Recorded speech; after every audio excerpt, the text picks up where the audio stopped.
Tu ne peux pas être toujours gentille. C'est comme ça que les gens profitent de toi. Parfois, tu dois savoir mettre des limites. Trop souvent, nous nous efforçons d'être agréables et aimables envers les autres, même au détriment de nos propres besoins et limites.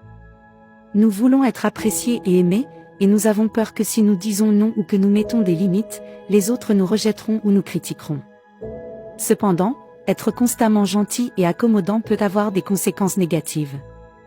Les gens peuvent commencer à profiter de notre gentillesse et à nous prendre pour acquis. Ils peuvent nous demander des faveurs ou nous imposer leur volonté sans prendre en compte nos propres besoins ou notre propre temps. Cela peut nous laisser sentir sous-estimés et exploités. Il est important de se rappeler que mettre des limites n'est pas un signe d'égoïsme ou de dureté de cœur.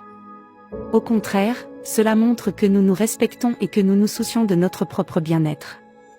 Mettre des limites saines peut aider à établir des relations plus équilibrées et respectueuses avec les autres. Cela montre également que nous avons des normes et des valeurs que nous sommes prêts à défendre. Il peut être difficile de mettre des limites, surtout si nous avons tendance à plaire aux autres. Mais cela peut se faire de manière respectueuse et aimable. Il suffit de communiquer clairement et honnêtement avec les autres, en expliquant nos besoins et en proposant des alternatives si nécessaire. Il est également important de respecter les limites des autres et de ne pas les dépasser sans leur consentement.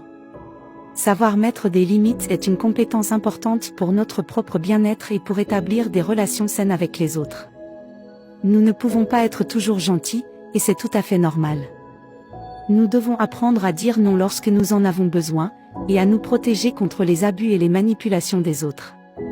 C'est ainsi que nous pouvons vivre une vie plus équilibrée et plus satisfaisante.